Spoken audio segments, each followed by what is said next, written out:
Hello guys, welcome back to my channel. నా పేరు Prasad. Finally మన యువ సామ్రాట్ నాగ చైతన్య గారి వృషికర్మ మూవీ నుంచి గ్లిమ్స్ అయితే వచ్చింది. గ్లిమ్స్ మాత్రం అదిరిపోయింది. అస్సలు విరూపాక్ష సినిమా చూసి థియేటర్ లో నుంచి నేను బయటకు వస్తున్నప్పుడు నాకు ఒకటే అనిపించింది, డైరెక్టర్ కార్తిక్ గారు మీరు నెక్స్ట్ కూడా మళ్ళీ ఇలాంటి సినిమానే తీస్తారా, తీస్తే అది కూడా సేమ్ ఇలానే ఉంటుందా, ఉంటే బాగుండు అన్న నా ఎక్స్పెక్టేషన్స్ కి ఏం మాత్రం తీసుకోకుండా ఈ గ్లిమ్స్ అయితే ఉంది. తిరిపోయింది అబ్బా గ్లిమ్స్ మాత్రం. మెయిన్ గా నాకు గ్లిమ్స్ లో బాగా నచ్చిన షాట్ ఏదైనా ఉంది అంటే అది ఫస్ట్ విలన్ ని ఇంట్రొడ్యూస్ చేసిన షాట్ అనమాట. అస్సలు ఆ గబ్బెలో నోట్లో నుంచి రావడం ఏంటి, వెళ్ళిపోయి అవతల ఇంకో మనిషి ఉంటే ఆ మనిషి కంట్లో నుంచి దూరి తలలో నుంచి బయటకు వచ్చి ఆ మనిషిని చంపేయడం ఏంటి, దాన్ని ఈ మనిషి ఇక్కడ స్కెచ్ చేయడం ఏంటి.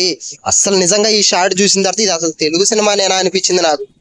అంత బాగా నచ్చింది అనమాట ఆ షాట్ మాత్రం. ఇంకపోతే ఈ గ్లిమ్స్ లో బ్యాక్గ్రౌండ్ స్కోర్ ఉంది. నిజంగా ఎవ్రీ షాట్ ఎంత అయితే హైలైట్ అవుతుందో అది ఇంకొంచెం హైలైట్ అవడానికి మెయిన్ కారణం ఈ బ్యాక్గ్రౌండ్ స్కోరే. నిజంగా అంజనీష్ లోక్నాథ్ గారు ఇలాంటి సినిమాలకి కొట్టాలంటే బ్యాక్గ్రౌండ్ స్కోర్ మీ తర్వాతేనండి. నిజంగా ఇలాంటి సినిమాలకు కొడటానికి మీరు ఈ ఇండస్ట్రీలోకి వచ్చినట్టుంది, ఫిల్మ్ ఇండస్ట్రీలోకి ఎర్రగా తీసేశారండి బ్యాక్గ్రౌండ్ స్కోర్ మాత్రం. అలాగే CGI VFX అయితే పర్ఫెక్ట్ గా కుదిరింది. స్క్రీన్ ప్లే కూడా చాలా బాగుంది. ఇంకా నెక్స్ట్ మన యువ సామ్రాట్ నాగ చైతన్య గారు అస్సలు మాత్రం నెక్స్ట్ లెవెల్ అబ్బా. అలాగే ఈ మూవీలో మన నాగ చైతన్య అన్న ట్రెజరీ హంటర్ గా అయితే కనిపించబోతున్నాడు. అండ్ మూవీ కూడా ట్రెజరీ హంటింగ్ తో స్టార్ట్ అయ్యి చంద్రగ్రహణంతో ముగుస్తుంది అనిపిస్తుంది. అండ్ ఈ గ్లిమ్స్ లో కూడా అలాగే చూపించారు. అండ్ ఈ రెండింటి మధ్య ఎన్ని ట్విస్ట్లు ఉంటాయో, ఎన్ని టర్న్స్ ఉంటాయి, అసలు మూవీ స్టోరీ లైన్ ఏంటి అనేది మనం సినిమా చూసి తెలుసుకోవాల్సిందే. అలాగే నాగ చైతన్య గారి 25th ఫిల్మ్ అయిన ఈ సినిమా తన కెరియర్ లోనే ఒక బెస్ట్ మైండ్ స్టోన్ గా అయితే నిలబడబోతుందంట. అలాగే డైరెక్టర్ కార్తిక్ దండు గారి అతని మార్క్ స్టైల్లో మైండ్ పోయే ఇంటర్వెల్ సీక్వెన్స్ అండ్ క్లైమాక్స్ కి వెళ్ళేటప్పటికి 30 నిమిషాలు అసలు ఇది తెలుగు సినిమానే అనే రేంజ్ లో ఉండబోతుందంట సినిమా. ఏదేమైనా నాగ చైతన్య గారు తండేలు మూవీతో మెట్ అయితే ఎక్కారు. ఇంకా ఈ మూవీతో ఫుల్లీ కంబ్యాక్ అవ్వాలని నేనైతే మనస్ఫూర్తిగా కోరుకుంటున్నాను.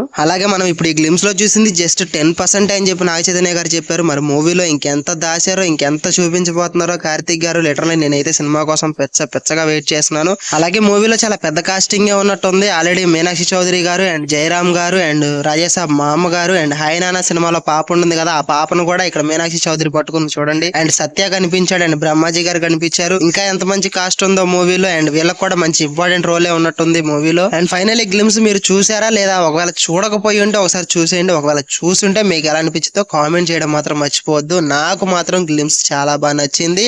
అండ్ ఫ్రేమ్ టు ఫ్రేమ్ కూడా చాలా ఇంట్రెస్ట్ అయితే అనిపించింది నాకు. అండ్ ఫైనల్లీ సినిమా కూడా చాలా బాగుంటదని నాకు అనిపిస్తుంది, ఎందుకంటే కార్తిక్ గారి డైరెక్షన్ కాబట్టి.